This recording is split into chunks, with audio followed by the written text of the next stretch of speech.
رحم اللہ من قرأ الفاتحہ.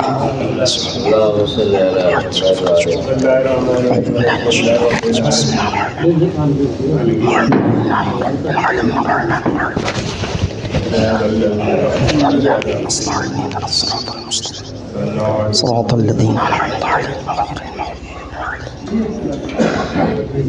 بسم اللہ الرحمن الرحیم. حسبنا اللہ ونعم الوکیل نعم المولا ونعم النصیر.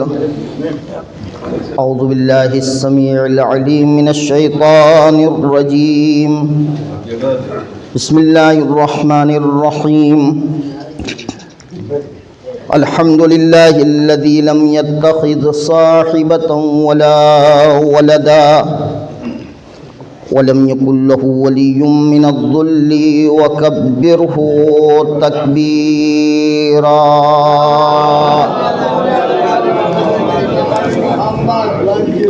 والصلاة والسلام والتحية والإكرام على الرسول النبي الأمي الذي أرسله بالحق بشيرا ونذيرا وداعيا إلى الله بإذنه وسراجا منيرا.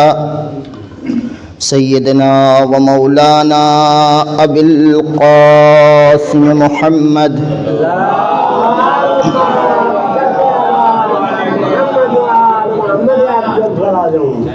وعلى آله الطيبين الطاهرين الغر الميامين المعصومين الذين أذهب الله عنهم الرجس وطهرهم تطهيرا.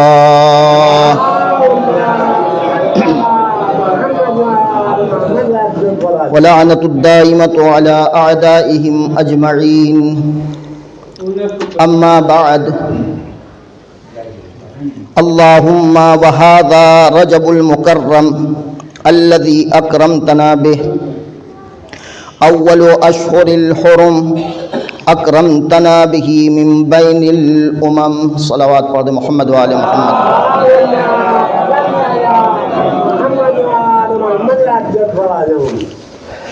مناسبات کے سلسلے میں بارہا میں نے یہ بات آپ کی خدمت میں عرض کی ہے کہ مناسبتیں ہمارے درمیان در حقیقت یہ ہمارے لیے ایک محل تفکر محل غور و فکر ہیں، اور ان مناسبتوں کے تھوڑا آہستہ بات کریں تو زیادہ بہتر ہوگا.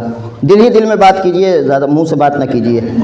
جی تو ان مناسبتوں میں یہ چاہتا ہوں کہ آپ تک جو باتیں پہنچیں. اب یہ الگ بات ہے کہ یہ 28 رجب آج جمعرات کے دن پہنچ گئی ہے کہ آپ شب 28 آپ بہت تھک چکے ہیں، تو اس کے لیے میں نے انتظام کر دیا ہے کہ آپ کی تھکن تھوڑا سے کم ہو جائے اور آپ متوجہ ہو کے سنیں. لیکن مناسبت سال میں ایک ہی بار آتی ہے. جو مناسبت آتی ہے وہ سال میں ایک ہی بار آتی ہے، دوبارہ اسے نہیں آنا ہے. پھر ہمیں اور آپ کو سال بھر کا انتظار کرنا پڑے گا. میں نے وعدہ کیا تھا، ہم کو یاد رہتا ہے اپنا وعدہ، لیکن چونکہ موقع اور محل کے حساب سے گفتگو کرنا ہوتا ہے اس لیے تھوڑی سی وعدہ خلافی کرنی پڑتی ہے. میں نے کہا تھا کہ جب جمعرات کو مجلس پڑے گی تو انشاءاللہ دعائے کمیل کے ضمن میں بیان ہوگا. لیکن یہ شب 28 رجب کی مجلس ہے اور تذکرہ سفر امام حسین علیہ السلام ہے. لہٰذا اس حوالے سے میں سفر کے حوالے سے، سفر امام حسین علیہ السلام کے حوالے سے تو ظاہر سی بات ہے اگر گفتگو کرنے لگوں تو یہ خود اپنی جگہ ایک مستقل موضوع ہے اور اس پر الگ سے بحث کی جا سکتی ہے. بلکہ یہ کہا جائے کہ عشرہ بھی اگر پڑھیں تو یہ کم ہے، کیونکہ جب امام حسین علیہ السلام جیسی عظیم ہستی سفر کر رہی ہے، مدینے سے نکل رہی ہے، مدینے سے جانا ہو رہا ہے امام حسین علیہ السلام کا، تو اس سفر کو ہر ایک نے اپنے اپنے فکر کے اعتبار سے، اپنے اپنی عقل کے حساب سے، اپنے اپنے علم کے حساب سے، ہر ایک نے اپنے امام حسین علیہ السلام کے اس سفر کی توجیح کی ہے. لیکن جو واقعیت ہے وہ یہ کہ امام حسین علیہ السلام نے مدینے سے سفر کر کے خود کو ہلاکت سے بچایا ہے۔ یہ ایک خود اپنی جگہ، لوگ یہ سمجھیں گے کہ امام حسین علیہ السلام مدینے سے نکل رہے ہیں، دنیا والوں کا یہی کہنا ہے کہ امام حسین علیہ السلام نے مدینے سے سفر کر کے خود کو ہلاکت میں ڈالا ہے، لیکن میں یہ کہتا ہوں کہ امام حسین علیہ السلام نے سفر کر کے مدینے سے نکل کے کربلا پہنچ کے خود کو ہلاکت سے بچایا ہے۔ کیوں؟ اس لیے کہ ہلاکت در حقیقت اس موت کو کہا جاتا ہے جس میں جان بھی چلی جائے اور اس جان جانے کا کوئی فائدہ بھی نہ ہو۔ امام حسین علیہ السلام مدینے میں قتل کر دیے جاتے، کیا ہوتا پتہ ہے؟ یہ بنی امیہ کے مکار افراد آ کے مسلمانوں کے درمیان معافی اور معذرت اور امام حسین علیہ السلام کی مجلس چہلوم اور سہوم سب کرا دیتے، کہتے کہ یہ کسی نے ان کو دھوکے میں قتل کر دیا ہے، اس کا حکومت سے کوئی تعلق نہیں۔ نتیجہ یہ ہوتا امام حسین علیہ السلام کہ امام حسین علیہ السلام نہ کہوں بلکہ یہ کہوں کہ فرزند رسول کی جان بھی چلی جاتی اور کوئی فائدہ بھی نہ ہوتا، خون بھی بہا دیا جاتا۔ تو امام حسین علیہ السلام نے مدینے سے سفر کر کے کربلا جا کے، امام حسین علیہ السلام کو جو واقعی میں انتظام ہے، اگر آپ انتظام دیکھیں تو یہ انتظام اسی لیے کہ امام حسین علیہ السلام یہ نہیں چاہتے تھے کہ آپ کا خون ایک قطرہ بھی خون رائگاں جائے، لہذا مدینے سے نکلے اسی مقصد کو حاصل کرنے کے لیے، مکے سے نکلے اسی مقصد کو حاصل کرنے کے لیے۔ حد یہ ہے کہ کربلا میں پہنچ کے ایک رات کی مہلت جو مانگا ہے وہ بھی اسی مقصد کے لیے ہے کہ ایسا نہ ہو کہ رات میں حملہ کر کے فوج یزید پوری تاریخ کو تاریکی میں ڈال دے، معلوم ہی نہ ہو سکے کون کیسے کس انداز میں کس طرح قتل ہوا۔ حسین یہ چاہتے تھے کہ دیکھو انتظام ایسا ہو کہ یہ اس انتظام کا فائدہ، چونکہ میرا خون اتنا سستا نہیں ہے، میرا خون اتنا سستا نہیں ہے کہ میرا خون بہا بھی دیا جائے کوئی اثر بھی نہ ہو، مجھے مدینے میں مار کر، مجھے مکے میں قتل کر کے، مجھے رات کی تاریکی میں قتل کر کے اور پھر میرے خون پر پردہ ڈال دیا جائے، میں یہ نہیں ہونے دوں گا، بلکہ میرے خون کے اثر میں میں اپنے لیے ایسا انتظام کروں گا کہ میرے خون کا اثر صرف ایک دن کے لیے، 2 دن کے لیے نہیں بلکہ رہتی دنیا تک کے لیے میرے خون کا اثر رہے گا۔ لہذا یہ سفر اپنی جگہ خود ایک محل بحث اور محل گفتگو ہے، میری گفتگو جو ہے وہ سفر ہی سے ہے، لیکن امام حسین علیہ السلام کا سفر وہ اسی یاد میں اس سفر کا تذکرہ کر رہا ہوں۔ میں نے کل کی شب یعنی جو شب بعثت اور شب معراج گزری ہے، اس شب میں اعمال کے دوران جو دعا پڑھی جاتی ہے اس دعا میں ایک فقرہ ہے، اس فقرے کو میں نے سرنامہ سخن قرار دیا ہے، جس میں بندہ بارگاہ الہی میں عرض کرتا ہے اللہم وہذا رجب المکرم، پروردگار یہ رجب ہے کہ جو بہت ہی مکرم اور محترم ہے، الذی اکرمتنا بہی، پروردگار یہ وہ مہینہ رجب وہ مہینہ ہے کہ جس کے ذریعے سے تو نے ہمیں شرف عطا کیا ہے، شرف بخشا ہے۔ اب یہ آج 27 کی رات ہو گئی ہے، یعنی 27 ختم ہو گیا ہے، کل 28، پرسوں 29، آپ کی قسمت رہی تو ایک دن 30 ملا اور قسمت نہ رہی تو 30 بھی نہیں ملے گا، یعنی 2 دن صرف ہمارے پاس بچے ہیں رجب کے۔ لہذا یہ کتنا قیمتی مہینہ ہے، اور پھر یعنی اس کے بعد جو آ رہا ہے مہینہ، یہ کتنا قیمتی مہینہ ہے۔ آج کی گفتگو میں صرف میں یہ چاہتا ہوں آپ اس بات کو محسوس کر سکیں کہ یہ مہینے کتنے قیمتی ہیں۔ اکرمتنا بہی، پروردگار تو نے اس مہینے کے ذریعے سے ہمیں شرف بخشا ہے۔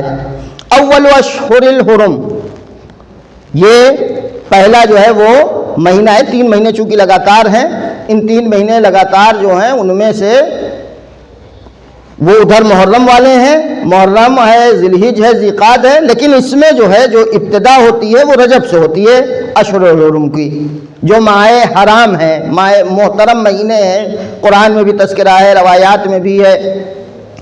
اکرمتنا بہی من بین الامم، اس مہینے کا امتیاز پروردگار عالم نے کسی بھی امت کو یہ امتیاز عطا نہیں کیا ہے۔ یہ مہینے رجب، شعبان، رمضان، بالخصوص رجب کے لیے اس دعا میں عرض کیا جا رہا ہے کہ پروردگار یہ وہ مہینہ ہے کہ جس سے تو نے ہمیں شرف بخشا ہے، اور یہ وہ مہینہ ہے کہ جس سے تو نے تمام امتوں کے درمیان اس کے لیے صرف اور صرف ہمیں منتخب کیا ہے۔ ایک صلوات پڑھیں محمد وآل محمد۔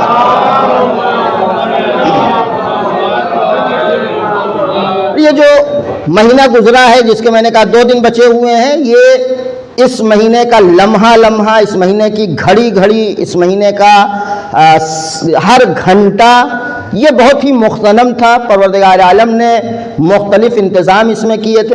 پروردگار عالم نے اس میں ایک مدرسہ کھول رکھا تھا، اس نے اپنے فیض کا دسترخوان بچھا رکھا تھا، اور اس کے بعد بھی جو مہینہ آ رہا ہے ایسا نہیں ہے کہ یہ مہینہ جو ہے عظمت کے اعتبار سے کم ہے اور اس کے بعد جو مہینہ آ رہا ہے نہیں، بلکہ پروردگار عالم نے یہ 3 مہینے اپنے بندوں کے لیے قرار دیے ہیں۔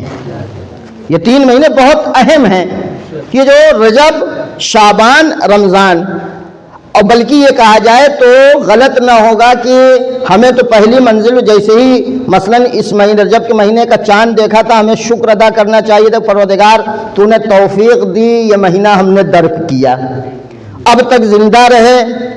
آگے جو مہینے آ رہا ہے اس میں بھی ہمیں یہی احساس ہونا چاہیے، خدایا تو نے ہمیں توفیق دی، ہم نے اس مہینے کو درک کیا۔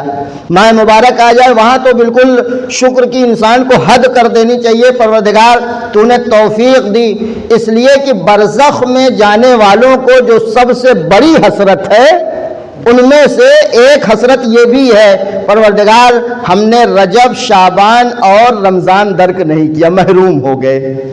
مثلا جو لوگ جماعت ثانی میں چلے گئے ہیں، جو اس سے پہلے چلے گئے ہیں، جو اس سال سے پہلے گئے ہیں، ان کو برزخ میں، چونکہ برزخ میں وہ ایک زندگی ہے اپنی، جیسے ہم اس دنیا میں زندہ ہیں ایک زندگی ہے۔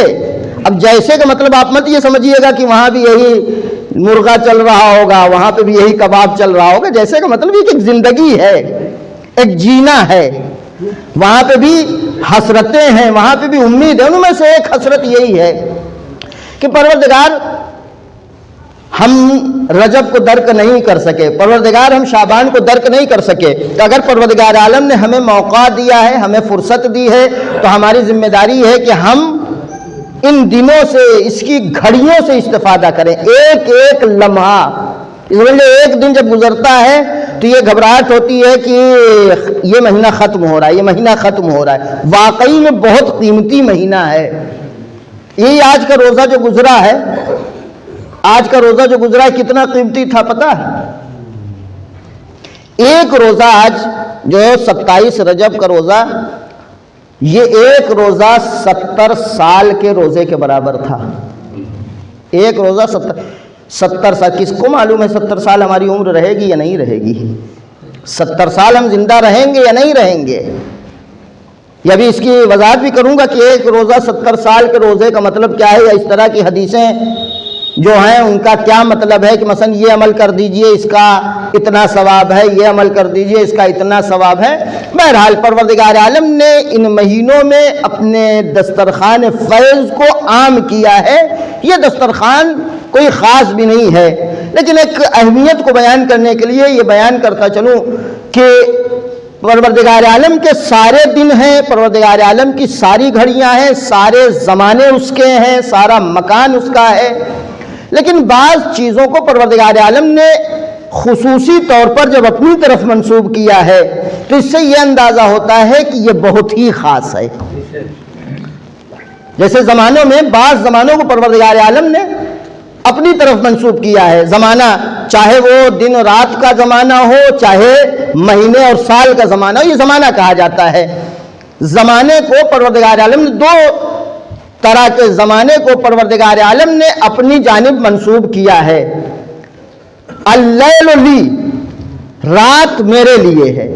رات موبائل پر فلم دیکھنے کے لیے نہیں ہے، رات پارٹیوں میں اپنا وقت برباد کرنے کے لیے نہیں ہے، رات کرکٹ میچ دیکھنے کے لیے نہیں ہے۔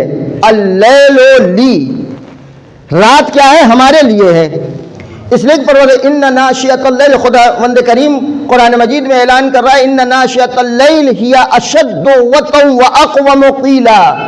آیت اللہ مشکینی جب اس آیہ کریمہ کا ترجمہ کرتے ہیں تو اس ترجمہ میں ایک لفظ بڑھا کے، نہ کہ قرآن میں بڑھاتے ہیں، وہ ترجمے میں ایک لفظ بڑھاتے ہیں اِنَّا نَاشِئَةَ اللیل، یعنی جب انسان اپنے نفس کی رات میں تربیت کرتا ہے تو یہ نفس بڑا مستحکم ہو جاتا ہے، بڑا مضبوط ہو جاتا ہے، اس لفظ میں ثبات قدم پیدا ہو جاتا ہے۔ بلکہ آغا انصاری ایک بہت بڑے عارف گزرے ہیں، ان کا کہنا ہے کہ انسان اگر آب حیات چاہتا ہے تو رات میں تلاش کرے، دن میں تو انسان مصروف رہتا ہے، دن میں آفس ہے، دفتر ہے، کچہری ہے، کورٹ ہے، اسکول ہے، کالج ہے، یہ سارے کیٹیگری کے لوگ موجود ہیں، اس لیے میں تذکرہ کر رہا ہوں۔ صلوات پڑھ دیں محمد و آل محمد پر۔ تو پروردگار عالم یہ چاہتا ہے کہ ہمیں اور آپ کو وہ صاف ستھرا کرے، اسے بہانا چاہیے، یہ سمجھ لیجئے، اسے بہانا چاہیے، اسے موقع چاہیے، اسے کچھ پڑا نہیں ہے، یہ بتا دیں، اس کا کوئی نقصان نہیں ہے، اس کا گھاٹا نہیں ہے، بس وجہ یہ ہے کہ وہ ہم لوگوں کو چاہتا بہت ہے اور کوئی وجہ نہیں ہے، بہت محبت کرتا ہے بندوں سے۔ بلکہ ایک حدیث قدسی اسی منزل پر آپ کو سناتا چلوں، ایک حدیث قدسی میں ہے جس کا ترجمہ یہ ہے کہ پروردگار کہتا ہے میں اپنے بندے کے لیے، ایک بندے کے لیے، کسی ایک بندے کے لیے میں ایسا اہتمام کرتا ہوں کہ گویا اس کے علاوہ میرا کوئی بندہ ہی نہیں ہے، اور میرا بندہ مجھے اس طرح بھول جاتا ہے کہ جیسے اس کے پاس سب کچھ ہے میرے علاوہ۔ یہ اتنا چاہتا ہے پروردگار، اتنی محبت کرتا ہے، وہ چاہتا ہے کہ ہمیں اور آپ کو جب ادھر بلائے، ادھر دعوت دے، اس دنیا سے، اس منزل سے، اس حیات سے اس دوسری حیات کی طرف جو ابدی حیات ہے ادھر منتقل کرے، تو ہمیں صاف و شفاف کر کے، بالکل صاف و ستھرا کر کے، ہم کو بالکل غسل دے کر، ہم کو گناہوں سے دھل کر وہ پروردگار عالم ہمیں اور آپ کو بلائے۔ اس لیے کہ واقعی میں یہ مہینے جو ہے رجب، شعبان، رمضان، ان مہینوں پہ آپ توجہ رکھیے گا، میں زندہ رہوں یا نہ رہوں آپ یہ احساس کر لیجئے کہ یہ مہینے رحمت پروردگار کے، رحمت رحمانیہ کا مظہر ہیں، رحمت رحیمیہ خاص ہے، رحمت رحمانیہ کا مظہر ہے۔ لذا پروردگار عالم جب زمانے کو اپنی طرف منسوب کرتا ہے تو کہتا ہے کہ اللیل لی، رات میرے لیے ہے، اور جب مہینوں میں آتا ہے تو کہتا ہے الشہر شہری والعبد عبدی، یہ مہینہ میرا مہینہ ہے، بندہ میرا بندہ ہے۔ ایک صلوات پڑھ دے محمد و آل محمد۔ میرا بندہ ہے، وہ چاہتا ہے میرا بندہ ہے، اپنا بندہ ہے، اسے ہم جب یہ ہماری بارگاہ میں آئے تو یہ سبک دوش ہو کر آئے، یہ صاف ستھرا ہو کر آئے، اسے کچھ پڑا نہیں ہے، بس میں نے کہا کہ وہ چاہتا یہ ہے کہ ہم جب بندہ پلٹ کر ہماری بارگاہ میں آئے، جب بندہ دنیاوی زندگی سے منتقل ہو کر اس ابدی زندگی میں قدم رکھے تو انتہائی پاک و پاکیزہ، صاف و ستھرا بن کر آئے۔ اور عزیزو یاد رکھیے گا یہ اس کی رحمت رحمانیہ ہی کا تقاضا ہے کہ اس نے ہمیں پیدا کیا ہے۔ وَلِذَالِكَ خَلَقَهُمْ، اس نے قرآن میں کہا ہے وَلِذَالِكَ خَلَقَهُمْ، ہم نے اسی اپنی رحمت کے تقاضے ہی کے لیے انہیں پیدا کیا ہے۔ کبھی بعض خطبہ اور واعظین جب سوائے عذاب کے اور سوائے جہنم کے اور سوائے دوزخ کے تذکرے کے کچھ کرتے ہی نہیں، تو میں بیٹھا سنتے یہی سوچا کرتا ہوں کیا انہوں نے رحمت پروردگار عالم کا کوئی نمونہ کبھی کسی روایت میں نہیں پڑھا ہے؟ یار رحمت رحمانیہ پروردگار کس قدر عام ہے، کتنا عام ہے رحمت رحمانیہ پروردگار، اس نے اسی رحمت کے لیے ہمیں پیدا کیا ہے، اسی رحمت کا تقاضا ہے عزیزو، ورنہ ہمارے پاس کیا ہے، ہم کیا ہیں، ہماری حقیقت کیا ہے؟ اصلاً ہم نہ اپنی موت کے مالک ہیں، نہ حیات کے مالک ہیں، نہ اپنے نفع کے مالک ہیں، نہ اپنے نقصان کے مالک ہیں، ہمارا ہاتھ بالکل خالی ہے۔ اور کس کی بارگاہ میں ہم کھڑے ہوتے ہیں؟ کس کی بارگاہ میں کھڑے ہوتے ہیں؟ اس قادر مطلق کے، اس خالق عظیم کے، اس رحمان پروردگار کی بارگاہ میں کھڑے ہوتے ہیں، ورنہ واقعی میں امام سجاد جیسی ذات. ایک صلوات پڑھ دیں محمد و آل محمد پر.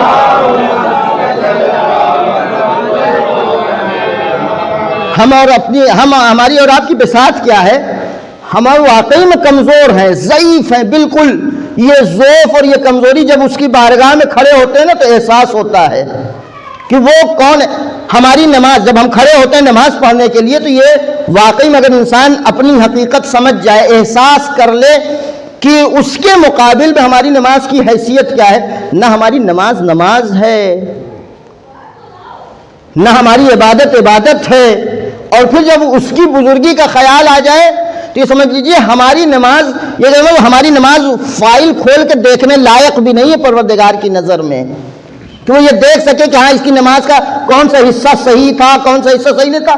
اس لائق بھی ہماری نماز نہیں. اس عظیم پروردگار کے مقابل میں جب انسان کھڑا ہوتا ہے اس وقت اپنی کمزوری کا احساس ہوتا ہے کہ ہم کتنے کمزور ہیں. لیکن یہ اس کے رحم کا تقاضا تھا، یہ اس کی رحمانیت کا تقاضا تھا کہ اس نے ہمیں اجازت دیا ہمیں کہ آؤ ہماری بارگاہ میں کھڑے ہو جاؤ. یہ ہم اور آپ احساس نہیں کرتے.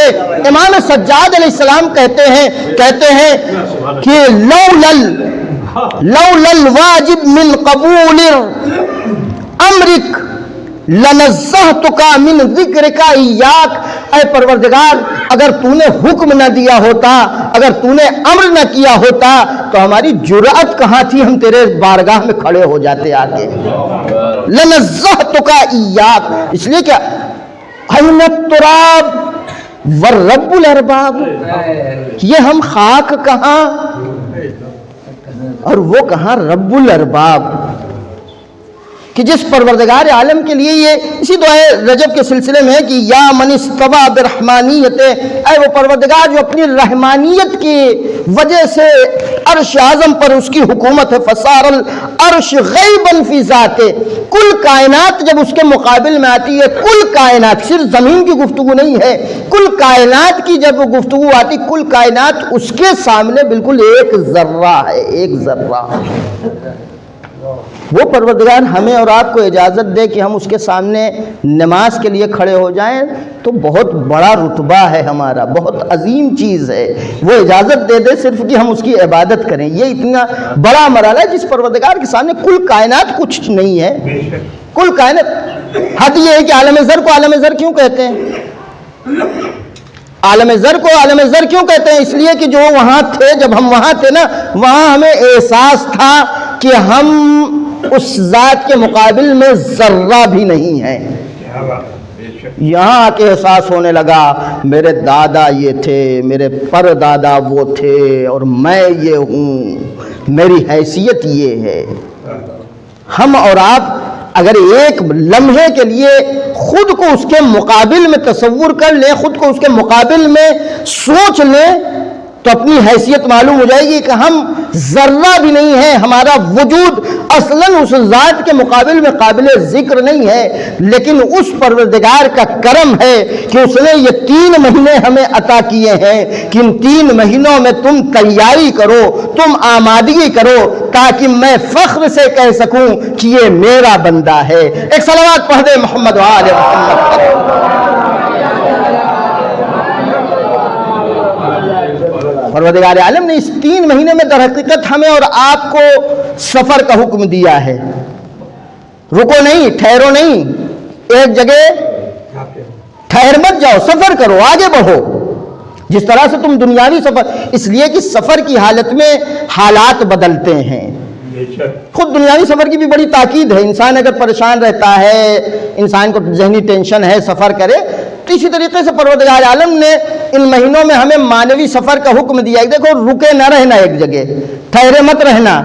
تمہیں مقامات حاصل کرنا ہے، تمہیں اپنے حالات بدلنا ہے، تمہیں اپنے نفس کو کمال کی طرف لے جانا ہے. بس فرق یہ ہے جب دنیا میں ہم سفر کرتے ہیں تو پلٹ کر پہلی جگہ واپس آتے ہیں، لیکن یہ معنوی سفر ہے. اس معنوی سفر کی خاصیت یہ ہے کہ جب اس میں آگے بڑھ جاؤ تو پلٹ کر آنا نہیں ہے. اس میں آگے بڑھ جاؤ تو پلٹ کر اس میں آنا نہیں ہے. لہذا ایک بہت بڑے عارف ہیں, ان کا کہنا تھا جب وہ ذاکرین یہ کہتے ہیں نا چلیں آپ کو کربلا لے چلتے ہیں, چلیں آپ کو مثلا مدینہ لے چلتے ہیں, تو وہ اپنی مجلسوں میں کہا کرتے تھے کہ جب ذاکر اور خطیب یہ کہے چلیں آپ کو کربلا لے چلتے ہیں تو کربلا جانے کے بعد پلٹ نہ آنا. کربلا پہنچ جاؤ تو وہاں سے پلٹو نہیں, بلکہ یہ ایک لطیفہ بھی ہے اور واقعیت بھی یہی ہے. آیت اللہ حسن زادہ عاملی سے کسی نے کہا کہ سرکار میں حج کرنے جا رہا ہوں, تو انہوں نے فارسی میں کہا کہ بیری بر نہ گردی, انہوں نے کہا کہ جاؤ واپس نہ آنا. ہم اور آپ ہوتے تو غصہ آ جاتا کہ جائیے ہم آئے ہیں ان کو بتانے کے لیے, خوشخبری دینے کے لیے, اور یہ کہہ رہے ہیں کہ جاؤ واپس نہ آنا, جاؤ واپس نہ آنا, جاؤ پلٹ کر آنا نہیں. اور حقیقت یہی ہے کہ اگر انسان واقعی میں مکہ پہنچ گیا ہے, اس نے قصد خدا کر لیا ہے, اس نے قصد رب کر لیا ہے, تو جو قصد رب کر چکا ہے اسے پلٹ کر آنا کیا ہے؟ جو حج کر چکا ہے, جو حج کرنے جا چکا ہے, اب وہ پلٹ کر آ جائے, وہ واپس آ جائے تو مزہ ہی کیا ہے حج کرنے کا؟ کوئی زیارت کرنے چلا گیا ہے, زیارت کر کے پلٹ آ جائے. عزیزوں واضح لفظوں میں کہنے دیجئے, جو حج کر چکا ہے, جو حاجی بن چکا ہے, جو زائر بن چکا ہے, اگر وہ اس حج اور زیارت کی تاثیر کو ختم کر دے تو پھر زیارت اور حج کا مزہ ہی کیا رہ جائے گا؟ اسلام بار بار دستور دے رہا ہے کہ جاؤ یہ سفر کرو, سفر کرو اور اس سفر میں آگے بڑھتے رہنا, پلٹ کر پیچھے نہیں آنا ہے. تو یہ مہینے ہمارے اور آپ کے لیے سفر کے لیے ہیں, ان مہینوں میں ہمیں سفر کرنا ہے. پروردگار عالم نے انتظام مکمل ہمارے لائق کیا ہے, ہمارے لیے مکمل طور پر اس نے انتظام کیا ہے کہ کہیں پر بھی ہم کو کسی طرح کی کوئی کمی نہ ہونے پائے, کسی طرح کی کوئی ضرورت جب بھی ہمارے سامنے آئی ہے, اس پروردگار عالم نے بڑھ کے ہماری مدد کی ہے, ہماری دستگیری کی ہے. اب اس نے اگر ان مہینوں میں ہمیں سفر کا حکم دیا ہے کہ دیکھو تمہیں رجب میں سفر کرنا ہے, شعبان میں سفر کرنا ہے, اور رمضان میں تو اپنے سفر کو منزل کمال تک پہنچانا ہے, اس نے انتظام ایسا کیا ہے کہ اس نے ان ایام کے ایک ایک دن کے عمل کو, ایک ایک گھڑی کے عمل کو, ایک ایک لمحوں کے عمل کو سال سال کے عمل کا درجہ دیا ہے. یہ انتظام اس کی طرف سے ہے, ورنہ ہماری طرف ہمارے اندر کیا تھا, ہمارے پاس کون سا کمال تھا؟ اس نے سفر کو ہمارے لیے اتنا آسان بنا دیا ہے, اتنا آسان کر دیا ہے اس سفر کو ہمارے لیے کہ اس نے مثلا یہی 27 گزری ہے, 27 کا ایک روزہ رکھ لو گے تمہیں 70 سال کے روزے کا ثواب ملے گا. خوب اس مہینے میں یہ عمل کر لو, اس مہینے میں وہ عمل کر لو. یہی رجب کا جو روزہ ہے, رجب ابھی شعبان آ رہا ہے, رجب کا روزہ جو نہیں رکھتے ہیں وہ برزخ میں بہت پچھتائیں گے, بہت پچھتائیں گے. جب وہاں کہا جائے گا رجبی کہاں ہے, میدان محشر میں کہا جائے رجبی کہاں ہے, وہاں رجب علی کو نہ ڈھونڈا جائے گا, وہاں رجبیون کو ڈھونڈا جائے گا. ایک صلوات پڑھ دے محمد والے محمد پر. اگر رجب علی کی بات ہے تو رجب علی کے سب سے بڑے جو ہے پوتے ہم ہی ہیں. ایک صلوات پڑھ دے محمد والے محمد پر.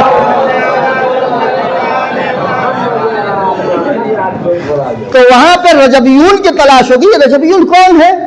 جنہوں نے ماہ رجب میں روزہ رکھا ہے. اب آج کی یہ گفتگو ہو سکتا ہے آپ کو حسرت پہ وادار کرے کہ مہینہ ختم ہو گیا, کل ٹائم نہیں ہے, پرسوں پتہ نہیں موقع ملے گا کہ نہیں ملے گا, تو آگے بھی مہینہ آ رہا ہے, شعبان کا مہینہ ہے. اس کے لیے بھی میں آپ کو بتاتا چلوں کہ شعبان کا مہینہ بھی بہت عظیم مہینہ ہے.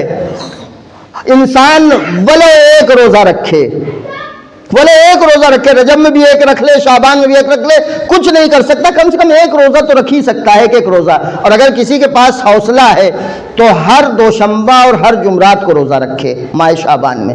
بڑی فضیلت ہے ان روزوں کی. تو اس نے یہ سفر ہمارے لیے بہت آسان بنایا ہے, سفر کے وسائل فراہم کیے ہیں.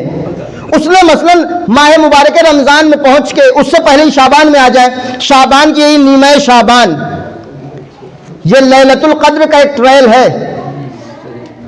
نیمہ شعبان جسے ہم پٹاخوں میں گزار دیتے ہیں, اب تو تھوڑا سا توفیق ہو رہی ہے، تھوڑی سی بیداری ہو رہی ہے کہ ہم متوجہ ہو گئے، ورنہ حلوہ اور پٹاخہ، یہ بس یہی دو چیزیں تھیں نیمہ شعبان کے لیے۔ اب بہر بیداری ہے، تھوڑی سی اور بیداری کی ضرورت ہے، مزید جو ہے جاگنے کی ضرورت ہے، ہمیں ہوشیار ہونے کی ضرورت ہے کہ اس پروردگار عالم نے جو انتظام کیا ہے وہ انتظام یہ ہے کہ ہم اور آپ اپنے سفر کو آسان کر سکیں، اور یہ چاہتا ہے جب ہم سفر کریں تو یہ سفر ہمارا ایسا ہو کہ سفر میں ہم آگے ہی بڑھتے جائیں، پیچھے پلٹ کر نہ آئیں۔ آسان کیسے بنایا اس نے؟ میں نے کہا ایک ایک مرحلے میں اس نے ایک دن کے عمل کو 70 سال کے برابر کیا، اور جب ماہ مبارک رمضان آ گئی، شب قدر آ گئی، اس نے کہا ایک رات 1000۔ یہ سورہ پڑھو مثلا ایک قرآن کا ثواب، ایک آیت پڑھو ایک قرآن کا ثواب۔ ماہ مبارک رمضان میں پروردگار عالم ایسے ہی دل کھول کر تو ثواب دے رہا ہے، ایک آیت پڑھو قرآن کا ثواب، یہ عمل کرو مثلا اتنے روزے کا ثواب، یہ عمل کر لو 1000، مثلا اس دن اس تاریخ میں اس عمل کو انجام دو، یہ عمل کرو، شب قدر کا میں جو بھی عمل کرو گے ہر عمل 1000 برابر، 1000 برابر، 1000 برابر۔ یہ پروردگار کا انتظام ہی ہے۔ اب کیا سمجھتے ہیں کہ ہم اور آپ جب آخرت میں وہاں پہنچیں گے کبھی وہاں پہ ہمیں نامہ اعمال میں لکھا ملے گا کہ انہوں نے مثلا ماہ مبارک رمضان میں ایک سورہ پڑھا تھا یا ایک آیت پڑھی تھی، ایک آیت برابر ایک قرآن، وہی کے لیے ہے خالی؟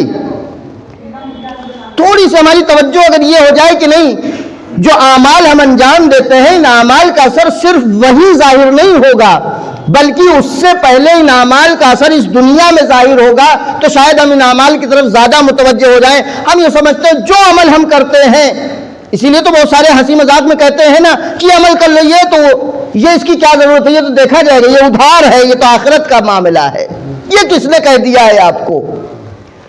عمل چاہے نیک ہو، عمل چاہے برا ہو، وہاں کی سزا اور جزا سے پہلے اسی دنیا میں اس عمل کا اثر نظر آتا ہے، چاہے عمل اچھا ہو چاہے برا ہو۔ اچھا عمل ہے تو بھی یہاں پہ تاثیر ہے، برا عمل ہو تو بھی یہیں پر تاثیر ہمیں نظر آئے گی۔ وہ مرحلہ بعد کا ہے، اس مرحلے کی تاثیر کے بارے میں تو ہم اور آپ گمان بھی نہیں کر سکتے۔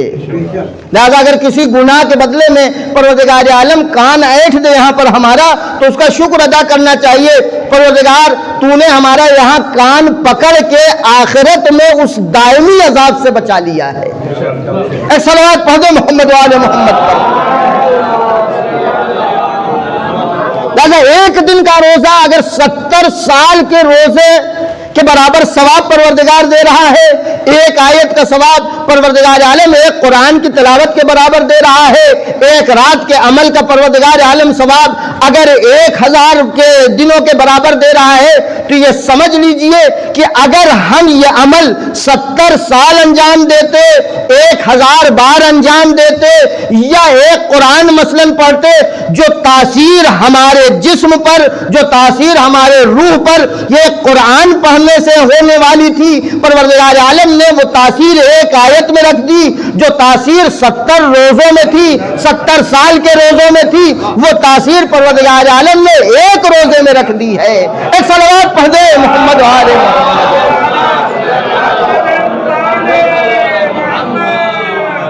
یہ سفر ہمیں انجام دینا ہے، اور یہ سفر جب ہم کریں تو یہ میں نے اسی لیے اشارہ کیا ہے کہ اس پروردگار کی بارگاہ میں اپنے کو ہم چھوٹا بنا لیں، ذرہ بنا لیں، اور واقعیت یہی ہے، ہماری کوئی حیثیت نہیں ہے اس مالک کے مقابل میں، اس خالق کے مقابل میں۔ اس کے یہاں ہم آئے، اس کی بارگاہ میں جب ہم حاضر ہوں تو ایک بچے کی طرح کھیلے نہیں، بچے کی طرح مالک کے سامنے اپنے آئے، اس لیے کہ ہم بچے تھے تو کھلونوں سے کھیلتے تھے نا۔ ہم اس دنیا میں کیا ہو رہا ہے؟ دنیا میں ہم گرفتار ہو گئے ہیں کہ ہم کبھی بالغ ہو ہی نہیں پا رہے ہیں، بڑے ہوتے ہی نہیں ہیں۔ بچپنا تھا کھلونوں سے کھیلتے تھے، بڑے ہو گئے ہیں، جوان ہو گئے ہیں، بوڑھے ہو رہے ہیں، ابھی بھی کھیل رہے ہیں، موبائل سے نہیں، ابھی اور بھی ہیں، نہ جانے کتنے کھلونے ہیں، بس یہ کہ کھلونوں کی شکل بدل گئی ہے، کھلونوں کی شکل بدل گئی ہے۔ بچپن میں ہم گاڑی گھوڑا اور گلی ڈنڈا جو بھی کھیل رہا اس سے کھیلتے تھے، جب بڑے ہو جاتے ہیں نا کبھی مکان سے کھیلتے ہیں، کبھی گاڑی سے کھیلتے ہیں، کبھی موبائل سے کھیلتے ہیں، کھیل وہی ہے بس. لیکن عزیزو یہ ذہن میں رکھ کے اپنا کھیل تبدیل کر لیجئے کہ وقت نہیں ہے، گیا. کتنا وقت ہے ہمارے پاس یہ کسی کو معلوم نہیں ہے، کتنا ٹائم ہے ہمارے پاس یہ کسی کو معلوم نہیں ہے، کتنی دیر ہے ہمارے پاس کسی کو معلوم نہیں. جب پتہ ہی نہیں ہے ہمارے پاس کتنا وقت ہے، کتنا ٹائم ہے، تو کیا بچوں کی طرح ہم کھیل میں لگے ہوئے ہیں؟ کیا بچوں کی طرح یہ پورا کر لیں، یہ بنا لیں، گاڑی بدل لیں، مکان تبدیل کر لیں، یہ خرید لیں، وہ خرید لیں؟ کھیلوں میں لگنے سے کیا فائدہ ہے جب پتہ ہی نہیں ہے کتنا ٹائم ملے گا ہمیں؟ وقت ملے گا کہ نہیں ملے گا؟ تو ہمیں اور آپ کو ان مہینوں میں یہ توجہ دینا کہ یہ رحمت پروردگار، رحمت رحمانیہ پروردگار کے جو یہ دسترخوان ہے پروردگار عالم نے ہمارے لیے یہ فیض عام کیا ہے تمام بندوں کے لیے. العبد عبدی والشہر شہری. ہمارا اور آپ کا نام نہیں لیا اس نے کہ شیعہ، غیر شیعہ، کولا، گورا، کالا، اونچا نیچا، کچھ نہیں کہا. عبد و عبدی اس نے تو عام کیا تھا. یہ تو وہ واقعی میں ان کی بدبختی ہے ان لوگوں کی جو ان مہینوں سے فیض حاصل نہ کریں، ان مہینوں میں بھی اسی دنیا کے کھیلوں میں مصروف رہیں. اس کے بارگاہ میں آئیں، اس کی بارگاہ میں آنے کے بعد میں نے کہا کہ انسان چھوٹا بن جائے یہی بہت کافی ہوتا ہے. وہ تو تیار ہے، وہ تو حاضر ہے قبول کرنے کے لیے. اس کی بارگاہ میں آئیں تو امام سجاد کی شکل میں آئیں. جہاں پہ امام سجاد جب مالک کی بارگاہ میں حاضر ہوتے تو تھوڑا دعائیں پڑھیں امام سجاد علیہ السلام کی. کیسی کیسی گفتگو ہے. پروردگار ایسی آنکھیں تک، وہ ہر آنکھ نہیں چاہیے، پروردگار ایسی آنکھ دے جن آنکھوں کا اشک تیرے خوف میں ختم ہی نہ ہو. گریہ برا نہیں ہے، گریہ بہت قیمتی ہے. بلکہ ایک روایت ہے گریہ کے سلسلے میں، پروردگار عالم کے نزدیک ہر چیز کی، ہر عمل کا اجر مالک کی بارگاہ میں معین ہے، مقرر ہے. ہر اجر، ہر عمل کا اجر پروردگار کے ہاں مقرر ہے. یہ یاد رکھیے کہ اس کے ہاں کوئی عمل کسی کا ضائع نہیں ہونے پائے گا. ایک ذرہ عمل کسی نے انجام دیا ہے، بہت بڑا عمل کسی نے انجام دیا ہے، اس کے یہاں سب کا حساب و کتاب ہے. ذہن میں ایک بات آ گئی ہے، میں آپ تک پہنچا دوں تاکہ ہماری ذمہ داری بھی پوری ہو جائے. ایک روایت میں نے آج ہی پڑھا ہے. پروردگار عالم، ایک صلوات پڑھ دیں محمد و آل محمد پر.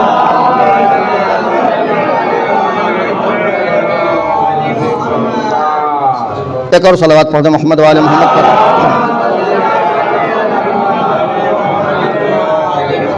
روایت ہے کہ الصلاۃ میزان. یہ جو لوگ نماز کو بہت معمولی سمجھ لیتے ہیں ان کے لیے بالخصوص، آپ تو عبادت خانے میں بیٹھے ہوئے ہیں، البتہ ان کے لیے بھی ایک ہو سکتا ہے عبرت ہو کہ جو انتظار کرتے نماز ختم ہو جائے تب چلیں مجلس میں. ایک صلوات پڑھ دیں محمد و آل محمد پر. الصلاۃ میزان. نماز کیا ہے؟ میزان ہے. مالک کے ہاں جو حساب و کتاب ہمارا ہونا ہے، مالک کی بارگاہ میں جو ہمیں اجر ملنا ہے، اس کے لیے اس یہ جان لے کہ وہاں جو ہم اس کے مقابل میں کھڑے ہونے کے لائق بنے، اس کے حکم ہی سے صحیح بنے ہیں، اس کے مقابل میں کھڑے ہو رہے ہیں، تو پروردگار عالم جو ہمیں تولے گا، کس سے تولے گا؟ الصلاۃ میزان من وفا استوفا. جس نے نماز کو جو ہے قاعدے سے نماز ادا کی ہے، بس یہ سمجھ لیجیے اسی کا حساب بالکل کلیئر رہے گا، برابر رہے گا. نماز میں کمی ذاتی، نماز میں داڑھی کوئی مار لے گا نہیں چلے گا. نہیں، پھر وہاں پہ پروردگار عالم اگر کسی کے حساب میں داڑھی مار دے کیا ہوگا؟ اس نے پہلے کہہ دیا نماز میزان ہے، نماز پڑھ کے آؤ گے، نماز لے کر آؤ گے، نماز کے حساب سے تمہارے اعمال کو ہم طے کریں گے. اب وہ افراد بیٹھے رہیں، وہ افراد اپنے کمروں میں سوتے رہے کہ جو کہتے ہیں کہ نماز، مثلا نماز کچھ نہیں ہے. مجلس چلو، مجلس کے بعد کیا ضرورت ہے نماز پڑھنے کی؟ ماتم کر لو، نماز پڑھنے کی کیا ضرورت ہے؟ اب یہ جسارتیں ہوتی ہیں، دلیل دی جاتی ہے، انہوں نے نماز پڑھ لیا کافی، انہوں نے ہمارے لیے نماز پڑھا ہے. یہ پتہ نہیں کہاں کہاں سے دلیلیں لائی جاتی ہیں. کس کس بنیاد پر دلیلیں لائی جاتی ہیں۔ نماز اگر کسی کی معاف ہونی ہوتی تو رسول کی معاف ہو جاتی، نماز کسی کی معاف ہونی ہوتی تو علی کی معاف ہو جاتی۔ اور ان منزلوں میں علی کو سجدے میں شہید، علی کا سجدے میں شہید ہونا، حسین کا کربلا کے میدان میں عین جنگ کے عالم میں نماز پڑھنا، یہ ان جاہلوں کے لیے ثبوت ہے کہ دیکھو جب انہوں نے نماز ایسے حالات میں پڑھی ہے تو نماز کی قدر جانو، نماز کی قدر سمجھو۔ ایک صلوات پڑھ دیں محمد و آل محمد پر۔ اس پروردگار کی بارگاہ میں ہمیں آنا ہے، اس کی بارگاہ میں ہمیں اپنے اشکوں کا نذرانہ لے کر آنا ہے۔ ہم اس لیے کہ اس کی بارگاہ میں ہر عمل کی ایک معین مقدار ہے، الا الدمع، سوائے آنسوؤں کے۔ وہ آنسو چاہے خوف پروردگار میں نکلیں، وہ آنسو چاہے عشق پروردگار میں نکلیں، وہ آنسو چاہے شوق پروردگار میں نکلیں، وہ پروردگار کے لیے ہمارے آنکھوں سے جو آنسو نکلے، پروردگار خود اس بات کا اقرار کرتا ہے ہم نے ہر عمل کا اجر معین کر رکھا ہے سوائے آنسوؤں کے، سوائے اشکوں کے۔ آنسو کی اتنی قیمت ہے پروردگار کے سامنے، اگر ہم گریہ کر دیں، رو دیں، ہمیں اس کے سامنے یہ سمجھ لیں کہ جب جائیں تو اتنے چھوٹے بن جائیں، اتنے مسکین بن کر جائیں، اپنے وجود کو بھول جائیں ہم کیا ہیں۔ وہ پروردگار بآغوش باز ہمیں اور آپ کو قبول کرتا ہے۔ یہ مہینے ہماری اور آپ کی ترقی کے لیے ہیں، پروردگار نے ان مہینوں میں سفر کا حکم دیا ہے، آگے بڑھو آگے بڑھو تاکہ تمہارا نفس اس بلندی پر پہنچ سکے جس بلندی پر ہم تمہارے نفس کو لے جانا چاہتے ہیں۔ بس عزیزو، میں نے آنسوؤں کا تذکرہ کیا، آنکھوں کے آنسو نکلتے ہیں، مختلف اسباب ہوتے ہیں۔ دنیا کے لیے جو آنسو نکل رہے ہیں ان کی کوئی قیمت نہیں ہے، لیکن ہاں وہ آنسو جو پروردگار کے لیے نکل رہے ہیں، وہ چاہے خوف پروردگار میں ہو، چاہے عشق پروردگار میں ہو، چاہے رضا پروردگار کے لیے ہو، ان آنسوؤں کی بڑی قیمت ہے۔ ان آنسوؤں کی بڑی قیمت ہے جو آنسو رضائے پروردگار کے لیے نکل رہے ہیں، پروردگار کے اس حسین کے، اس بندے کے لیے جو بندہ پروردگار کے لیے، اپنے رب کے لیے جس نے اپنا سب کچھ قربان کر دیا۔ ہاں عزیزو، یہ شب بڑی دردناک شب ہے، تاریخ اسلام کی ایک تاریخی بہت ہی تاریخ کا وہ نقطہ ہے کہ جہاں سے واقعی میں ایک اسلام کی تاریخ کا اہم موڑ شروع ہو رہا ہے۔ چونکہ میری گفتگو کا محور کچھ اور تھا، اس لیے میں اس نقطے کی طرف آپ کو نہیں لے جا سکا۔ تاریخ اسلام کا واقعی ایک موڑ ہے، بہت اہم موڑ۔ 28 رجب کی جس تاریخ میں حسین مدینہ چھوڑ رہے ہیں، تاریخ آپ جانتے ہیں، حالات سے آپ واقف ہیں، میں صرف کچھ گوشوں کی طرف اشارہ کروں گا۔ ملعون کا انتقال ہوا، حسین سے بیعت طلب کی گئی، حسین نے بیعت کا انکار کر دیا، واپس یہ کہہ کر چلے آئے کہ اب ہم آگے فیصلہ اپنا بتاتے ہیں، نظریہ بتاتے ہیں۔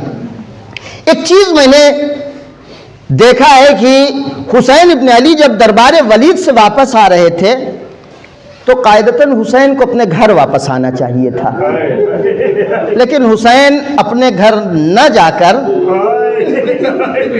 حسین زینب کے گھر پہنچے۔ بہن زینب، اب مدینہ چھوڑنا ہے۔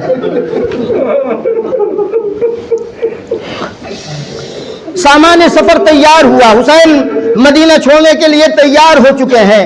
حسین مدینے میں نانا کے روضے پر گئے، نانا کے روضے پر حسین 3 راتیں مدینہ سے نکلنے سے پہلے حسین 3 راتیں مسلسل نانا کے روضے پر حسین نے گزاری ہیں۔ فریاد، بکا، مناجات، نانا آپ کی امت سکون سے نہیں رہنے دے رہی ہے، نانا مدینہ چھوڑنا ہے، نانا اب مجھے مدینہ چھوڑنا پڑے گا، پیغمبر کا وہ خواب، اور پھر حسین میرے لال جاؤ۔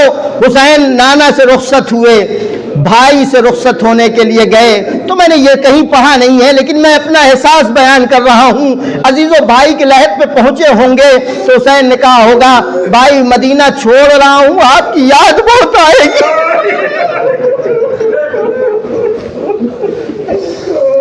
اب حسین ماں کی لحد پر بھی سب کے سامنے تو جا نہیں سکتے، ماں کی لحد پہ سب کے سامنے، چونکہ ماں کی لحد سب کو معلوم نہیں ہے، یہ معصوم ہے، یہ فرزند ہے، انہیں معلوم ہے ماں کی لحد کہاں ہے۔ حسین یقیناً ماں کی لحد سے ضرور رخصت ہوئے ہوں گے۔ میر حدیث نے تبھی مرثیے میں ایک اشارہ دیا ہے، اماں لولا من دیکھنے چلو زینب کے بازوؤں میں رسم دیکھنے۔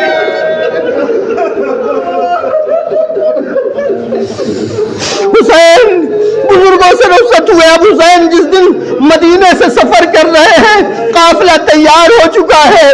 قافلہ تیار ہونے کے بعد اب یہ ہے کہ ایک ایک بیویوں کو سوار ہونا ہے، محمل تیار ہے، ایک ایک بیویوں کو سوار ہونا ہے۔ ایک بار ایک بیوی آئی، جیسے ہی وہ بیوی نکلتی ہے، جیسے ہی دروازے سے نکلتی ہے، جیسے گھر سے نکلتی ہے، جناب قاسم آگے بڑھتے ہیں اور بازو پکڑ کے محمل میں سوار کرتے ہیں۔ دوسری بیوی نکلی، علی اکبر گھر پر پڑھے۔ اب تاریخ لکھتی ہے اچانک سے ایک مقدرہ، ایک خاتون ایسی نکلی کہ ایک طرف سے حسین کھڑے ہو گئے، ایک طرف سے عباس کھڑے ہو گئے، ہر ایک اس بیوی کو سوار کرنے کے لیے تیار ہو گیا۔ عباس نے کتنے اہتمام سے زینب کو محمل میں سوار کیا۔ عزیزو زینب کو یاد رہا ہوگا، زینب بھولو کی نہیں، بھائی نے بڑی شان سے سوار کیا ہے۔ اب یہ قافلہ تیار ہے، چلنے کے لیے، جانے کے لیے تیار ہے۔ اتنے میں کسی نے خبر دی، آقا حسین آپ کو آپ کے خاندان کی بزرگ خواتین بلا رہی ہیں۔ اب حسین ہے، حسین کے ساتھ عباس سایہ بسایہ حسین پہنچے ہیں۔ اب وہاں پر جب پہنچے ہیں تو دیکھا جناب ام البنین موجود ہے، جناب ام سلمہ موجود ہے۔ حسین میرے لال حسین، رخصت ام سلمہ کہتی ہے میرے لال حسین تم جا رہے ہو، قصد سفر رکھتے ہو، لیکن مجھے معلوم ہوتا ہے، مجھے لگ رہا ہے کہ اب تم پلٹ کر نہیں آؤ گے، اس لیے کہ میں نے کئی دنوں سے میں مسلسل اجنہ کے رونے کی آواز سن رہی ہوں۔ حسین تمہارے نانا نے مجھے بتا دیا ہے، بلکہ مجھے وہ زمین بھی دکھا دی ہے۔ مجھے وہ کہتے ہیں اماں اب حسین کو پلٹ کر آنا نصیب نہیں ہوگا۔ ام البنین رخصت ہوتی ہے، ام البنین رخصت ہوتے ہوتے عباس کی طرف مخاطب ہو کے کہتی میرے لال عباس اپنے آقا حسین کے ساتھ جا رہے ہو مدینے سے، لیکن خیال رکھنا بغیر آقا حسین کے مدینے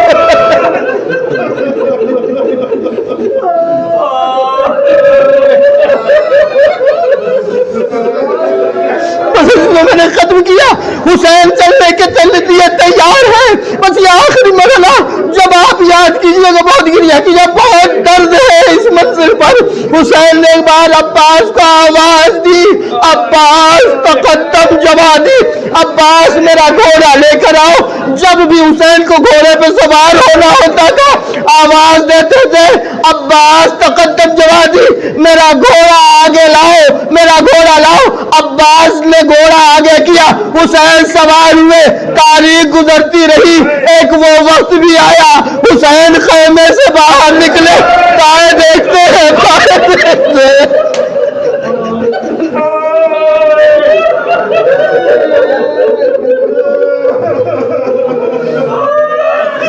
ایک بار ایک جملہ حسین کہتے دائیں بائیں دائیں دیکھنے کے بعد اپنے خاص صحابیوں کا آواز دینے کے بعد ایک بار حسین بڑی حسرت سے کہتے ہیں وَمَن يُقَدِّمْ جَوَادِي، اب حسین کا گھوڑا کون لائے گا؟ اے عباس تم ترائی پر جا کر سو گئے، اب حسین کو سوار کون کرے گا؟ ایک بہن اپنے بھائی کی مجبوری دیکھ رہی تھی، آواز دے کر آگے بڑھی، بھیا زینب۔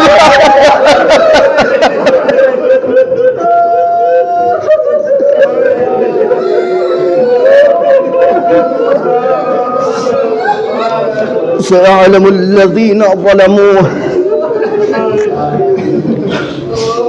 أي منقلب ينقلبون